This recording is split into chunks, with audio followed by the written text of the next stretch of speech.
말씀을 같이 나누고 싶습니다. 주님의 부활이 주는 영향, 이제 이걸 우리가 살펴보고 싶어요. 주님이 부활하시고 난 다음에 가장 충격을 먹었던 존재는 누굴까요? 주님이 부활하시고 나서 사탄입니다. 마귀는요, 사망의 권세를 가지고 사람들을 속이고 끌고 가는 존재예요. 그런데 주님이 살아버린 거예요. 자, 주님이 이 땅에 사람으로 오셨을 때 하나님이 사람의 모습으로 오신 거죠. 오시자마자 사탄이 행한 일이 뭔지 아세요? 헤로데에게 너 왕자리 위협하잖아. 빨리 죽여. 그래서 주님이 태어나게 되는 예언이 되는 베들레헴 그 주변에 2살 이하의 남자아이를 다 죽였어요. 사탄은 이렇게 생각한 것 같아요. 사람은 죽지.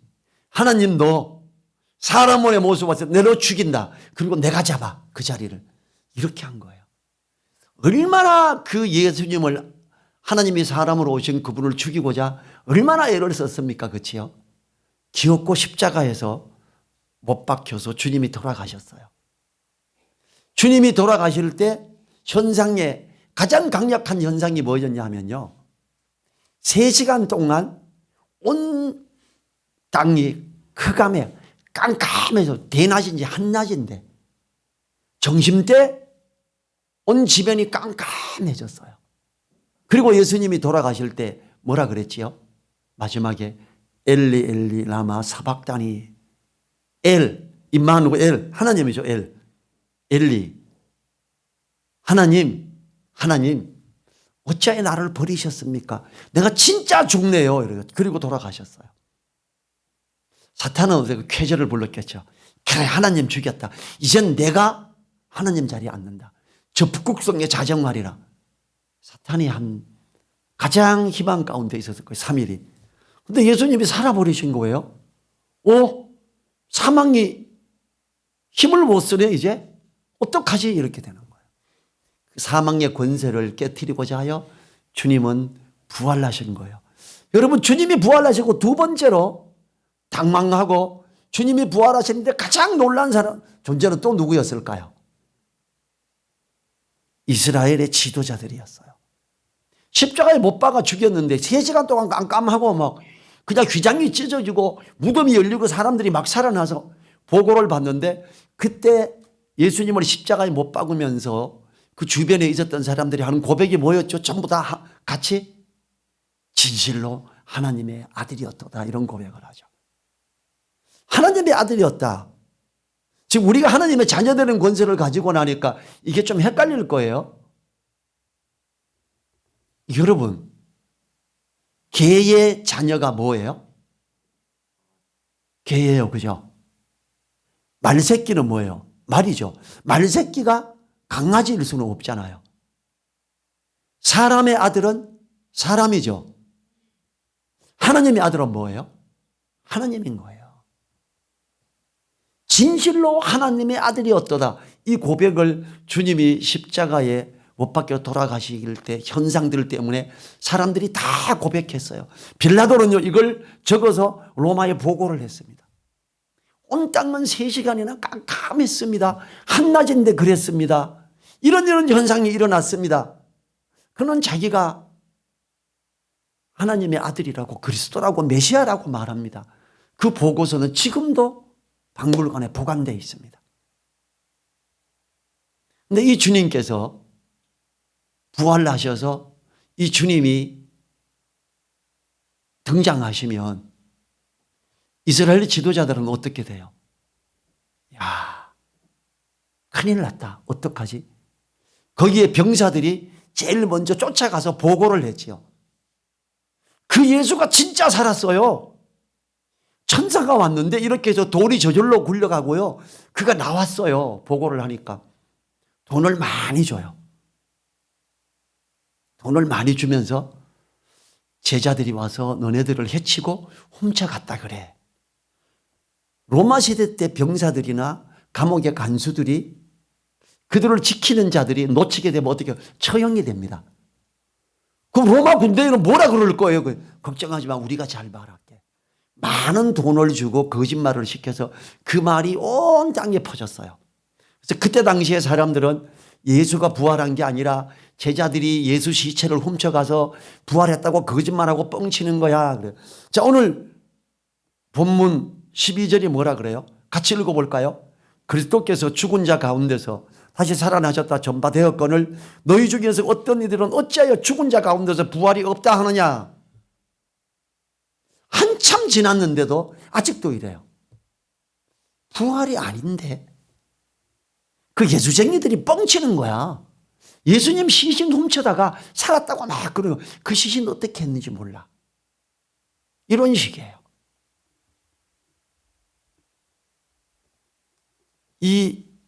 이렇게 거짓말을 시키면서까지 부활을 거부하고 싶은 그들의 이스라엘 지도자들 사탄은 사람들이 이제 사망을 이기셨어. 사망은 아무것도 아니야. 사탄의 권세가 추락해 버리는 거예요. 사탄은 계속 거짓의 아비로서 사람들에게 부활은 아니야. 이렇게 말합니다. 어찌하여 죽은 자 가운데서 부활이 없다 하느냐.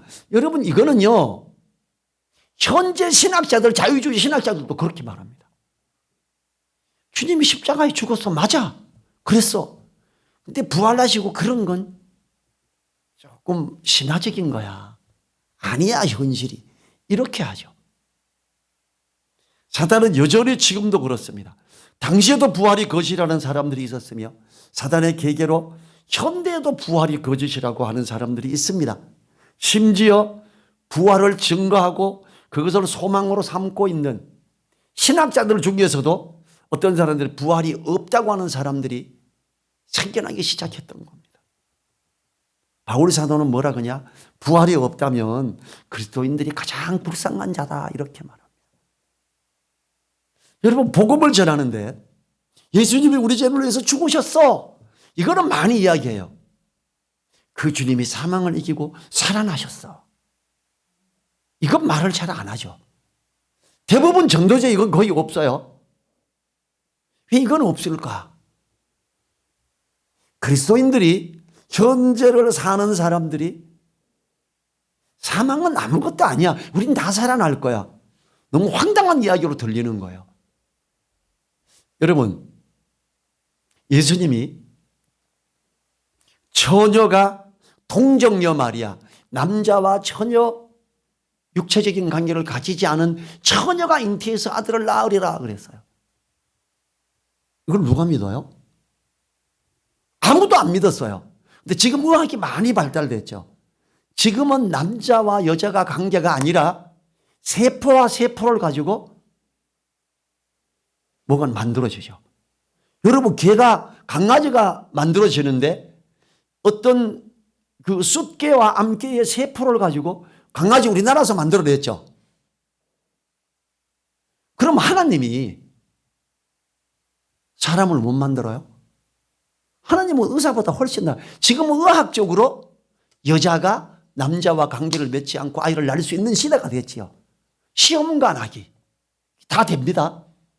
그냥 세포끼리도 됩니다.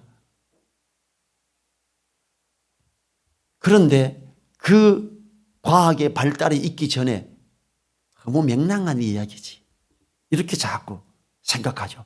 왜냐하면 의학적으로 과학적으로 입증이 안 되니까. 근데 지금은 입증이 됩니다. 그래서 지금은 누구든지 조금 더 똑똑하면 동정녀 마리아 처녀가 잉태해서 낳으신 분이 여자의 후손 그 예수님이다. 좀 더 따져보니까 맞네. 근데 우리가 좀 더 많이 알고 나중에 되면 그 사망을 이기시고 살아나셨던 주님에 대해서도 그렇지 그 충분하지 이렇게 될 거예요. 아직 우리가 과학적으로 의학적으로 이해를 못하기 때문에 사람들은 이 말을 잘 안 합니다. 교회 전도지에서도 거의 이렇게 표현하지 않고 있죠. 이 이야기를. 근데 오늘 성경은 그걸 이야기합니다. 어찌하여 죽은 자 가운데 부활이 없다 하느냐. 초대교회도 그랬어요. 너무 황당하죠. 13절 보죠. 죽은 자의 부활이 없다면 그리스도도 다시 살지 못하셨으리라. 죽은 자의 부활. 주님이 안살을 하신 건가 그럼? 이래요. 죽은 자의 부활이 없다면 그리스도의 부활이 없었다고 말하고, 죽은 자의 부활이 없다는 것은 부활 자체가 없다는 것이기 때문에 이렇게 강하게 말하는 거예요. 그러나 부활은 분명히 있었습니다. 성경에는 여러 부활이 있습니다. 나사로의 부활이 처음의 부활이었지요. 그 다음에 부활이 주님이 십자가에서 운명하실 때 무덤들이 열리고 많은 성도들이 살아났던 것, 그 많은 사람들이 살아나는 부활이 있었습니다. 마태복음 26장 52절 제가 읽어보겠습니다. 무덤들이 열리며 자던 성도들의 몸이 많이 일어나되 53절 예수의 부활 후에 저희가 무덤에서 나와서 거룩한 성에 들어가 많은 사람에게 보이니라. 무덤에 장사지에 되었는데 썩어가는 사람들이 바고 일어나서 많이 나와서 보였어요. 왜? 그때 당시에 부활을 덮으려고 이스라엘의 지도자들이 예수의 시신을 훔쳐가서 제자들이 살았다고 말하는 거야. 거짓말이야, 거짓말이야. 그럼 이 사람이 살아난 건 어때요? 이 사람이 살아난 건 어때요? 수많은 사람들이 살아나 버렸으니까. 사람들에게 직접 보이게 한 부활의 이유는 모든 성도가 주님의 부활을 본받아 부활할 것을 입증한 것입니다. 14절과 17절 지금 같은 맥락이거든요. 그리스도께서 만일 다시 살지 못하셨으면 우리의 전파하는 것도 헛것이고 우리의 믿음도 헛것이다. 만약에 주님의 부활이 가짜라면 우리가 믿는 건 헛된 거야. 예수님 뭐하러 믿어요? 부활 없는데. 만약에 예수님이 부활하지 않으셨다면 석가 시타르타 하고 차이가 없어요. 근데 예수님이 석가 시타르타 부처하고 다른 게 예수님은 부활하셨고 그는 죽어서 그냥 썩어졌어요. 만일로 연결되는 부활이 없다면 만일 그러죠. 만일 14절에서 만일 그것은 상상도 할 수 없는 결과를 초래하죠. 우리가 전하는 복음이 가짜다. 당연히 우리 믿음도 헛된 거다. 기독교의 핵심은 부활입니다. 부활이 없으면 소망도 없으며 그리스도인들의 모든 것이 헛것이다. 그래요. 15절 보죠. 또 우리가 하나님의 거짓 증인으로 발견되리니 우리가 하나님이 그리스도를 다시 살리셨다고 증거하였음이라. 만일 죽은 자가 다시 사는 것이 없으면 하나님이 그리스도를 다시 살리시지 아니하셨으리라. 지금 이야기하는 게 뭐예요? 우리도 부활한다 이걸 말하잖아요. 이 부활은 반드시 있는 거다 이렇게 말하는 거예요. 주님이 죽음을 이기시고 살아나지 못했다면 사도들이나 성도들은 모두 거짓 증인이 되어버리죠. 부활에 대하여 전하였기 때문에 거짓 증인이 되는 것입니다. 그리고 죽은 자가 다시 사는 부활이 없다면 하나님께서 주심을 다시 살리시지도 않았을 것이다. 그러니까 사탄은 사람들에게 여전히 거짓이라는 걸 이야기하고 심지어 신학자들까지 이건 그냥 신화적인 어떤 부분이지 이 부분은 성경에서 진리다 이러면서 빼야 됩니다 이렇게 말해요. 유대인 지도자들은 너무 충격적이잖아요. 우리가 메시아를 진짜 죽이게 한 거야? 쫓겨나잖아요. 그때 당시에 정치인들, 이스라엘 정치인들 가짜 뉴스를 만들어서 그 자리에 지켰던 자들이 말하지 않냐. 많은 돈을 줘서 그 경비병들이 우리가 봤어. 예수님 시신 제자들이 훔쳐가는 거 우리가 봤어요. 진짜예요. 진짜예요. 이걸 막 떠드는 거예요. 그 사람들이 갈등하면서 했는 그 영화로도 나와 있는 게 있습니다. 18절 보죠. 부활이 없으면 그리스도 안에서 잠자는 자는 망하였을 것입니다. 이 망하였으리니 그래요. 주님이 죽음을 이기시고 살아나지 못했다면 그리스도 안에서 잠자는 자들은 망했습니다. 주님 다시 오실 때 부활하여 주님을 맞을 것이기 때문에 목숨을 걸면서까지 믿음을 지켰던 사람들에 대해서 하는 말이지요. 그 바라던 것이 거짓이었다면 망한 거다 이렇게 말해요. 소망이 있기 때문에, 부활이 있기 때문에 데살로니가전서 4장 13절은 이렇게 말합니다. 형제들아, 자는 자들에 관하여는 너희가 알지 못함을 우리가 원치 아니하노니 이는 소망 없는 다른 이와 같이 슬퍼하지 않게 하려 함이라. 지금 믿음 안에서 죽은 자들 얼마나 소망 가운데 있는 건데 이걸 이야기하죠. 부활 때문에 그런 거예요. 이 말씀에서 부활이 있음으로 바로 소망을 말하고 있음을 보지요. 그러나 부활이 없다면 소망이 없기 때문에 망한 겁니다. 만약에 부활이 없다면 우리 예수님 믿을 필요 없습니다. 뭐하러 믿습니까? 뭐하러 양보합니까? 다른 거 뺏어서 내가 가지면 되고 그럼 전부 힘만 길르면 됩니다. 19절 보죠. 그리스도 안에서 우리의 바라는 것이 다만 이 생뿐이면 모든 사람 가운데 우리가 더욱 불쌍한 자리라. 만약 우리의 바라는 것이 이 생뿐이고 부활 후에 주님이 오시고 그 천국에 대한 그것이 희망이 없다면 우리가 제일 불쌍한 자다. 제일 멍청한 자다 이거죠. 왜냐하면 인생을 모두 걸고 복음을 전하며 많은 사람을 옳은 대로 돌아오게 하였으니 그렇기 때문에 그럽니다. 13절부터 19절은요. 모두 다 만약이라는 표현을 통해서 부활이 없다면 이라고 하면서 엄청난 예들을 들어주면서 부활의 중요성을 가르치고 있죠. 그리스도인들에게 부활에 대한 것을 빼버리면 제거는 정말 믿음 체계 전반에 무너짐을 말하는 거예요. 그리스도인들에게 있어서 주님을 믿는다는 것에 있어서 가장 핵심은 죄를 사하는 주님의 십자가의 죽으심과 부활하심입니다. 거기서 더 중요한 게 부활입니다. 이 부활은요, 복음의 핵심이어야 합니다. 베드로전서 1장 3절과 4절에서 이렇게 말합니다. 찬송하리로다. 우리 주 예수 그리스도의 아버지 하나님이 그 많으신 긍휼대로 예수 그리스도를 죽은 자 가운데서 부활하심으로 말미암아 우리를 거듭나게 하사 산 소망이 있게 하시며 썩지 않고 더럽지 않고 쇠하지 아니하는 기업을 있게 하시나니 곧 너희를 위하여 하늘에 간직하신 것이라. 산 소망이 있게 하는 것이 부활이라는 거예요. 부활은 우리들에게 소망을 줍니다. 그리스도께서 부활하심으로 인해서 소망이 있는 것이며 또한 썩지 아니하는 기업을 있게 하시기도 하게 되는 겁니다. 부활 자체가 우리의 소망을 하늘에 간직하는 거지요. 성도에게 가장 소중한 것이 부활의 믿음입니다.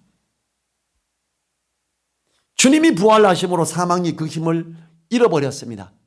사망이 오면 끝이라고 생각하게 하고 일생에 매여 종노릇하게 했던 것이 주님이 사망을 이기시고 부활하심으로 말미암아 우리에게 산 소망을 갖게 했어요. 고린도전서 15장 55절부터 57절 한번 볼까요? 55절부터 57절. 한 장 넘기면 됩니다. 같이 한번 읽어보시오. 사망아 너의 이기는 것이 어디 있느냐? 사망아 너의 쏘는 것이 어디 있느냐? 사망에 쏘는 것은 죄요 죄에 걷는 건 율법이라. 우리 주 예수 그리스도로 말미암아 우리에게 이김을 주시는 하나님께 감사하노니. 예, 됐습니다. 이 바울은 그렇기 때문에 부활이 너무나도 중요한 거다. 사망아 너 쏘는 게 뭔데? 죽은 사람들 자는 자들이라 그래요. 이제 다시 일어날 거기 때문에 자는 자들이다 이렇게 표현하죠. 그리고 부활의 이야기를 마무리하며 격려를 하지요. 58절에서 같이 읽어보죠. 그러므로 내 사랑하는 형제들아 견고하며 흔들리지 말며 항상 주의 일에 더욱 힘쓰는 자들이 되라. 이는 너희 수고가 주안에서 헛되지 않은 줄을 알미니라. 우리 수고가 부활이 없다면 전부 헛된 건데 절대 헛되지 않다는 걸 이렇게 고린도전서 15장은 이걸 계속 강조하는 말씀입니다. 우리는 부활의 주님을 믿는 것이므로 흔들리지 말고 더욱 주의 일에 힘쓰는 자들로 있을 수 있는 것. 우리의 수고가 헛되지 않기 때문에 상급으로 주어지기 때문에 그렇습니다. 20절부터 22절에서는 주님의 부활은 성도들의 부활을 보증하는 것을 말합니다. 20절에서 그러나 이제라는 말, 그러나 이제라는 말은 앞달락에서 부활이 없다면 우리가 가장 불쌍한 자들이며 모든 믿음의 것들이 헛됨을 말하였던 것을 다시 뒤집어 그러나 이제 부활이 있으니까 이렇게 말합니다. 앞달락에서 바울은 부활을 믿지 않는 자들로 인해 복음이 변질되는 것을 안타까워하며 강하게 반어법을 써서 극단적인 표현을 했습니다. 그러나 본절의 분기점으로부터 20절부터 바울의 어조는 차분해지며 부정적인 말보다 긍정적인 말로 바꾸게 되죠. 잠자는 자들의 첫 열매가 되셨도다 이렇게 말하죠. 잠자는 자들의 다시 살아 잠자는 자들의 첫 열매가 되셨다. 그리스도께서 죽은 자 가운데서 살아나셨고 이로써 잠자는 자들의 첫 열매가 되셨다고 합니다. 바울은 그리스도의 부활이 한 번으로 끝나는 것이 아니라 잠자는 자들의 첫 열매의 큰 의미의 성격을 말해요. 그리고 이제 우리들도 따라서 그렇게 부활할 거다라는 걸 말하는 거지요. 21절에서 사망이 사람으로 말미암았으니 부활도 사람으로 말미암는도다 그래요. 바울은 이 구절에서 사람으로 말미암은 사망과 사람으로 말미암은 부활을 대조하고 있습니다. 여기에서 사람으로는 한 사람으로 번역되어야 정확하죠. 때문에 개역 개정에서는 한 사람으로 그래요. 사망이 한 사람으로 말미암아 왔으니 부활도 한 사람으로 말미암는도다. 사망이 누구 때문에 왔죠? 한 사람 아담. 죄 가운데 있어서 죄 삭히 사망. 우리도 그 아담과 같은 그 죄에 들어감으로 우리에게 사망이 와버린 거예요. 이게 성경의 로마서에서 이야기하고 있죠. 이 사망을 가져온 한 사람은 아담을 말하고 부활을 가져온 한 사람은 주님을 말합니다. 때문에 다음 절에서 그것을 표현합니다. 22절 보죠. 아담 안에서 모든 사람이 죽은 것 같이 그리스도 안에서 모든 사람이 삶을 얻으리라 그럽니다. 이 22절은 앞에 있는 21절과 같은 의미이긴 하나 약간 다릅니다. 아담과 그리스도를 한 인격적으로 표현함과 동시에 모든 사람에게 하나의 거대한 영향을 지닌 존재라는 점을 명확하게 드러냅니다. 또한 아담 안에서와 그리스도 안에서라는 표현은 각각 아담과 그리스도와 연합하여라는 것을 말하지요. 아담과 연합하여 죽으며 그리스도와 연합하여 삶을 누리게 됩니다. 여러분 예수님이 부활하셨으니까 전부 부활해 이런가요? 믿는 분이 주님과 연합하는 분이 아담이 죄를 지었으니까 우린 다 죄인이야 이런가요? 아니요. 아담이 지은 죄에 연합하는 자가 죄인이에요. 우리 기독교에서 참 잘못된 것 중에 원죄라는 단어예요. 아담이 죄를 지어서 우리도 죄인이야? 아니요. 아담이 죄를 지었고 우리가 그 죄를 우리도 지어서 죄인입니다. 아담과 연합한다. 아담이 지은 죄를 우리도 지어서라는 걸 말하는 거예요. 굉장히 그걸 사람들이 헷갈립니다. 아담 때문에? 아니, 아담이 열어놓은 죄의 길 우리도 들어가서 해요. 그래서 로마서 5장 17절은 이렇게 말합니다. 한 사람이 범죄를 인하여 사망이 그 한 사람으로 말미암아 왕노릇하였은즉 더욱 은혜와 의의 선물을 넘치게 받는 자들이 한 분 예수 그리스도로 말미암아 생명 안에서 왕노릇하리라. 자, 한 사람 예수 그리스도로 말미암아 우리는 영원한 생명에 들어갑니다. 누구든지인가요? 아니죠. 예수님 믿는 사람 누구든지죠. 자, 아담으로 인해서 죄인이 되어서 사망에 들어가요. 누구든지인가요? 아닙니다. 예수님하고 비교된 똑같아요. 아담이 지은 그 죄에 들어가는 자, 그가 죄인이 되고 사망으로 들어가는 거예요. 아담과 연합한다는 것은 아담이 죄에 들어간 것 같이 죄에 들어감을 말하는 거예요. 자, 원죄라는 개념이 그가 첫 번째 죄를 지었다는 개념이지 그 개념이 우리를 아담 때문에 내가 죄인이다 이건 아니다라는 거죠. 분명히 에스겔서에서 아버지가 신포도를 먹어서 아들의 이가 시다 아버지가 죄인이라서 그 아들도 죄인이다. 이렇지 않다. 아버지가 한 인격이고 아들이 한 인격이기처럼 범죄하는 그 영혼이 죽으리라. 성경은 분명하게 그걸 이야기하고 있습니다.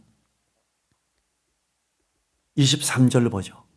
그러나 각각 자기 차례대로 되리니 먼저는 첫 열매인 그리스도요 다음에는 그리스도 강림하실 때에 그에게 붙은 자요. 성도의 부활은 주님이 재림 때에 이루어집니다. 주님은 차례대로 된다고 합니다. 부활에는 순서가 있다는 겁니다. 먼저는 첫 열매인 그리스도요. 그런데 왜 그리스도의 부활을 첫 열매라고 할까요? 분명히 나사로가 주님이 십자가에 달려 죽으시기 전에 살아났었잖아요. 그것은 참된 부활이 아니기 때문이다. 그들은 또다시 죽었어요. 예수님이 십자가에 못 박히실 때 많은 무덤이 열리고 일어났었는데 왜 예수님의 첫 부활이지? 예수님은 진짜 부활을 했고요. 그들은 다만 살아났다가 다시 죽었기 때문에. 그래서 예수님은 참된 부활의 첫 열매신 분이다라는 것이지요. 주님은 사망을 이기시고 나오신 것이기 때문에 영생을 누리는 것입니다. 이제 바로 영생을 누리는 그 부활을 말합니다. 그렇기 때문에 부활의 첫 열매다 이렇게 말하는 거예요. 그리고 주님이 다음에는 주님 강림하실 때 주님께 붙은 자들입니다. 우리는 여기에서 주님께 붙은 자들도 두 부류로 나눌 수 있음을 알아야 합니다. 그게 데살로니가전서 4장 16, 17절이에요. 제가 읽어보겠습니다. 주님께서 호령과 천사장의 소리와 하나님의 나팔로 친히 하늘로 쫓아 강림하시리니 그리스도 안에서 죽은 자들이 먼저 일어나고 그 후에 우리 살아남은 자도 저희와 함께 구름 속으로 끌어올려 공중에서 주를 영접하게 하시리니 그리하여 우리가 항상 주와 함께 있으리라. 자, 주님께 붙은 자들이 두 부류입니다. 지금 미리 죽어서 무덤 속에 있는 사람들, 그들이 먼저 살아납니다. 그 다음에 살아있는 주님이 오실 때 그들이 그 다음에 승천합니다. 어디서? 공중으로. 공중재림해요. 주님은 구름 가운데 하나님의 나팔 소리 가운데. 그리고 거기로 끌려 올라가는 거지요. 정말 하나님의 그 은혜로 말미암아. 그럼 왜 이게 빨리 안 하고 계속 질질 끌어요? 이럴 수 있죠. 주님의 다시 오시면 우리 주변에 믿지 않는 사람들, 그들에게 복음을 전하고 좀 더 기다리자라는 하나님의 사랑의 인내함 때문에 조금 더 더뎌지는 거예요. 이제 24절 보죠. 그 후에는 나중이니 제가 모든 정사와 모든 권세와 능력을 멸하시고 나라를 아버지 하나님께 바칠 때라 그래요. 첫째가 그리스도, 둘째가 성도들, 주님 오실 때 부활하죠. 셋째가 불신자들입니다. 이 세 번째 부활은 바로 모든 권세와 능력을 멸하시고 나라를 아버지 하나님께 바칠 때입니다. 이때는 바로 세상의 종말입니다. 천년왕국 후에 일어나는 일이지요. 그리고 그때의 최종 심판이 있어서 생명책에 기록되지 못한 불신자들이 영벌에 들어가게 됩니다. 여러분, 부활은요, 자, 세 가지 부활이라 그랬어요. 첫 번 부활은 예수님이 십자가에 못 박혀 돌아가시고 사흘 만에 살아난 안식일 날, 안식 후 첫날, 안식 후 첫날 부활하셨던 그날, 주일날이죠. 두 번째가 성도들이 부활하여 주님께로 올 공중재림되죠. 그리고 한참 있다가 심판의 때에 믿지 않는 자들이 하나님 앞에 부활하여 가게 됩니다. 요한계시록 20장 12절부터 15절이 이걸 말합니다. 또 내가 보니 죽은 자들이 물론대수하고 그 보좌 앞에 섰는데 책들이 펴 있고 또 다른 책이 펴졌으니 곧 생명책이라. 죽은 자들이 자기 행위를 따라 책들에 기록된 대로 심판을 받으리. 행위록에 기록된 대로 믿지 않는 자들은 행위록, 믿는 자들은 생명책에 기록됩니다. 생명책에 기록된 모든 사람들은 그 심판대에서 예수님이 내 피로 말미암아 깨끗함을 입은 자들이네. 오케이, 천국으로. 그리고 행위록에 기록된 모든 사람들, 죄, 이런 죄 때문에 너는 지옥불에 던져진다. 이렇게 되는 거죠. 이게 최후 심판이에요. 믿지 않는 자도, 우리 주변에 정말 악한 자, 요 근래에 제일 악한 사람은 조주빈 같아요. 그런데 정말 악한 사람들도 많잖아요. 그 악한 자들이 죽고 끝이면 안 되잖아요. 김일성이 같은 사람, 그 다음에 이 독일의 히틀러 같은 사람, 사람을 죽여서 수십만 명을 죽여서 사람 기름으로 비누까지 만든 그가 죽어서 끝이다? 안 되죠. 다시 하나님 앞에 불려서 심판을 받고 지옥 깊은 불에 빠뜨려지게 되는 거죠. 거기는 불 속에 들어가서 안 죽어요. 영원히 뜨거운 가운데 있는 거예요. 생명책과 생기록이 있어서 성도들은 생명책에 기록되어 새 예루살렘 성에서 주님과 함께 영원히 함께하고, 생리록에 기록된 불신자들은 불몸에서 던져지는, 이게 최후 심판. 우리는 생명책에 기록된 자들이죠. 마음에 예수님을 맞아들이는 모든 사람들, 그들은 생명책에 이름이 기록된 자들입니다.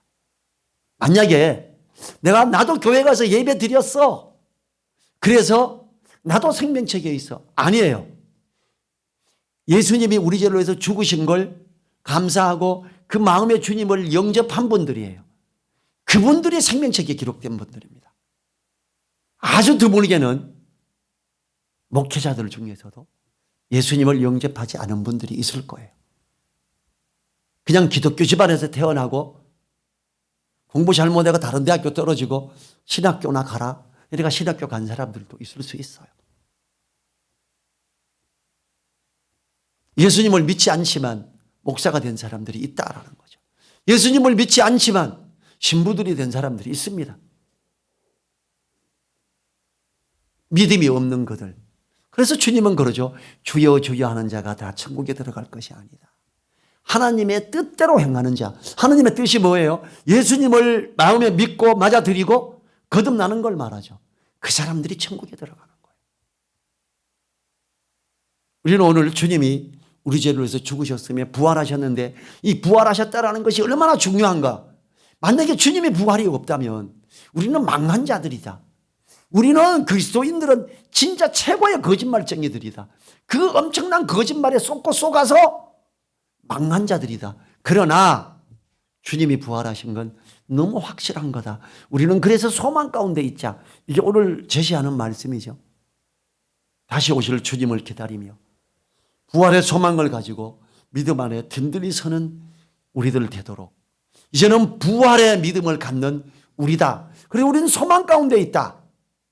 그래서 나는 말씀을 마음에 두고 한 걸음씩 더 나아갈 거다. 그래서 주님이 주시는 그 상급에, 그 대열에 내가 있고 싶다. 자, 생명책에 기록된 자들 중에 예수님만 믿고 끝 이랬던 사람들이 있어요.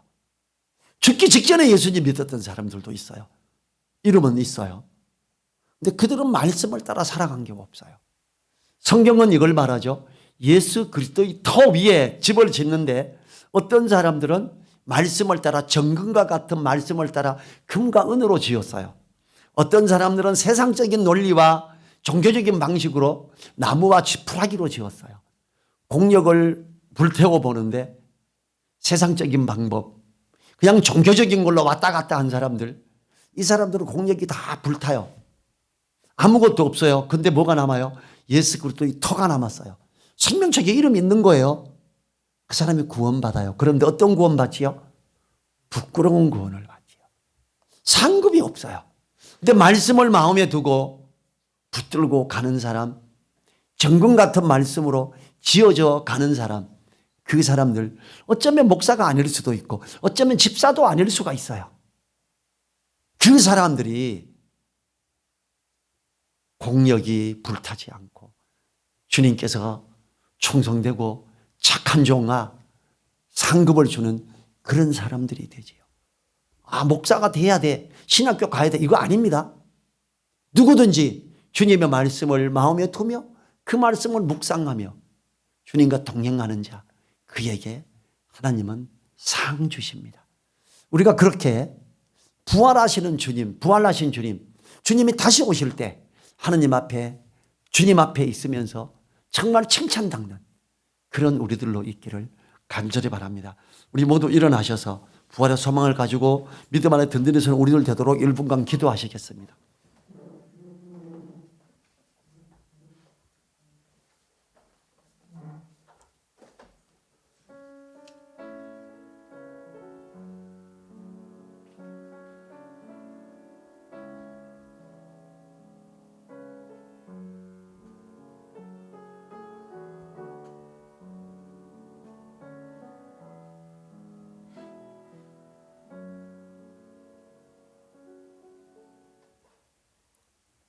주님, 주님께서 사망을 이기시고 살아나심으로 부활의 첫 열매가 되셨음을 감사합니다. 또 이제 우리들이 주님이 다시 오실 때 이미 잠자는 무덤에 있는 자들이 먼저 일어나고 그 후에 우리 살아남은 자가 썩지 아니할 몸으로 변하여 공중에서 주님을 맞이하게 되고 그때부터 영원히 주님과 함께 있게 되므니 감사드립니다. 주님, 이 소망 우리가 붙들고 가게 하옵소서. 주님, 우리가 그 소망에 있으므로 말씀을 마음에 두며 그 말씀을 묵상하며 붙들고 믿음 안에서 하나씩 하나씩 믿음으로 나아가는 우리 되게 하옵소서. 간절히 부탁드리며 우리를 사랑하시며 부활하신 예수님 이름으로 기도했습니다. 아멘. 지금은 우리를 사랑하시며 사망을 이기시고 부활하신 우리 주 예수 그리스도의 은혜와 사망을 이기고 주님을 일으키신 하나님의 그 크신 사랑과 성령님의 감동 감화 교통하심이 머리 숙인 한 분 한 분들 그 머리 위에와 그 가정 위에 그 일터 위에 또 우리 늘사랑 교회 위에 이제로부터 영원토록 함께하여 주시기를 간절히 축원하옵나이다. 아멘.